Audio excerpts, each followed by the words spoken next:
Daily দিন মাছ আসে, আজকে মাছ আসেনি, কী করা যাবে। তো মা ডালই বসিয়ে দিয়েছি, যেহেতু 10টার সময় বেরিয়ে যাবো, জন্য ডাল বসিয়ে দিয়েছি আর ভাত বসিয়ে দিয়েছে।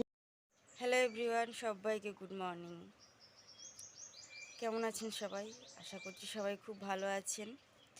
আমি অনেক সকাল সকালই ঘুম থেকে উঠেছি আজকে, কিন্তু ভিডিওটা করতে একটু লেট হয়ে গেলো, কারণ কাজ করছিলাম। দেখুন আমার বিছানা গোছানো হয়ে গেছে আর ঘর বারান্দাটা ঝাড়ু দেওয়াও হয়ে গেছে, শুধু মোছাটা বাকি আছে।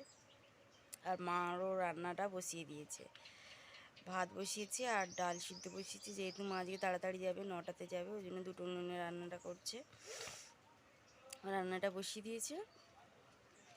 আর ভাই কালকে জয়রামপুর গেছিলো, সবে ফিরলো।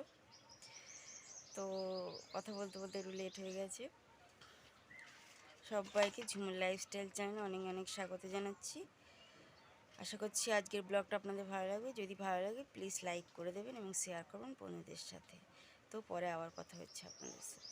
আর এইদিকে বাবা গোয়াল ঘরের কাজটা শুরু করে দিয়েছে। আজকে দিদি লেট ঘুম থেকে উঠেছিল, তো গোয়াল ঘরের কাজটা করে দেয়নি বলে বাবাকেই করতে হচ্ছে।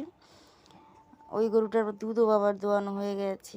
এই গরুটাকে বেঁধেও রেখেছে। আগে একটু খাবার দিয়ে দিল খেতে, খড় ভুসি একটু খাবার দিল। কেমন খেলা করছে ও, আর আমিও একটু ওদের সাথে খেলা করলাম। এদের সাথে খেলা করতে তো আমার খুবই ভালো লাগে। সকাল বিকেল সারাদিন বললে খেলে যাবো এদের সাথে। কী হয়েছে তো? কী হয়েছে? একদম বদমাইশি করবি না, চুপচাপ থাক। এই সকালবেলা মা ডাল আর আলু সিদ্ধ করেছিল, এটাই গুছিয়ে নিলাম আমি ভালো করে। এটা দুপুরবেলাতেও খাবো। আর আমার আগে দেখুন আমার দিদি খেতে বসে গেছে। ও খুব খেতে পেয়েছিল, আমার আগে খেয়ে নিল। আমি খাওয়াই শুরু করে ও খেয়ে নিল। আজকে এসেই দেখলাম যে দোকানে তালা বন্ধ। ভাবলাম কি দাদা আজকে ছুটি দিয়ে দেবে। ঈদের আগের দিন না, দাদা ছুটিই দিল না।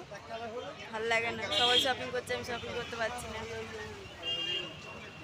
যদি আজকে ছুটি হতো খুব মজা হতো, অ্যাকাউন্ট থেকে টাকা তুলেই শপিং করতে পারতাম। তো এখন তো দুপুরবেলা সেল বসেনি, বিকাল হলে রাস্তার দুধারে সেল বসে যাবে আবার। আজকে কেউ আসেনি, আমি একাই এসেছি। আমি আর দাদা সমস্ত কাজ করে নিয়েছি। আর এখন বাজে 12টা চলছে। এই দোকানে মোটামুটি দাঁড়িয়ে পড়েছি। আর দাদা ভিতরটা সামলাচ্ছে। আজকে কেউ আসেনি, কোনো ছেলে আসেনি, সবাই ছুটি করে নিয়েছে।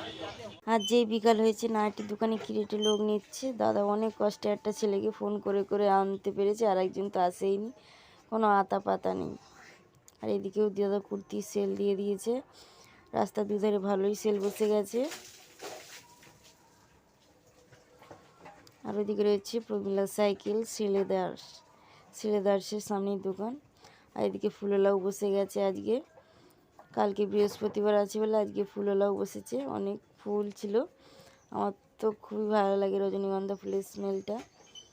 তো যাই হোক, ফুলওয়ালাও বসে গেছে। আর আমিও একটা চেয়ার নিয়ে বসে আছি মোটামুটি কুর্তির দোকানের সামনে। তো বন্ধুরা এখন 9টা বেজে গেছে আর আমার বাড়ি যাওয়ার সময় হয়ে গেছে। আর একটুখানি পরেই আমি বাড়ি চলে যাব। আজকে একদম ঢিলে বেচে কেনা হয়েছে, আজকে কেউ শপিং করেনি। আমি তো সারাদিন বসে বসে খুবই মজা হয়েছে।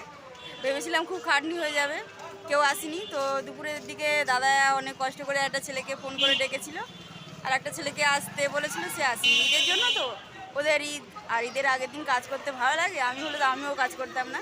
তো যাই হোক, ছেলেটা এসছে, আমার অনেকটা চাপ কমে গেছে।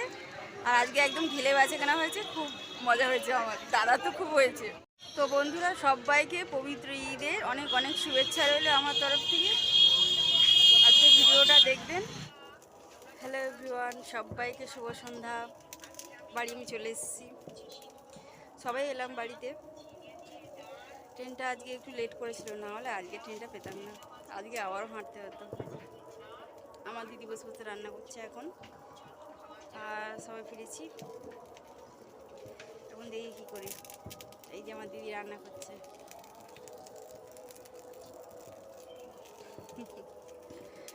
এখন বাজে 9:45। সন্ধ্যাবেলা খেয়েছিলাম আর এখন খুব খিদে পেয়ে গেছে। কি খাই আগে দেখি, খুব খিদে পাচ্ছে। প্রথমে ফ্রেশ হয়ে কিছু খেয়ে নিই, তারপরে কথা বলছি আবার। আর একদম সোজা বেডরুমে চলে গেলাম। গিয়েই দেখি যে বিড়ালটা কি সুন্দর আমাদের বিছানার উপর ঘুমাচ্ছে। সারাদিন ঘুরবে আর এসে আমাদের বিছানার উপর ঘুমাবে। তো যাই হোক, ভিডিওটা এই পর্যন্তই। ভালো লাগলে লাইক করবেন, শেয়ার করবেন। টাটা বাই বাই সবাইকে।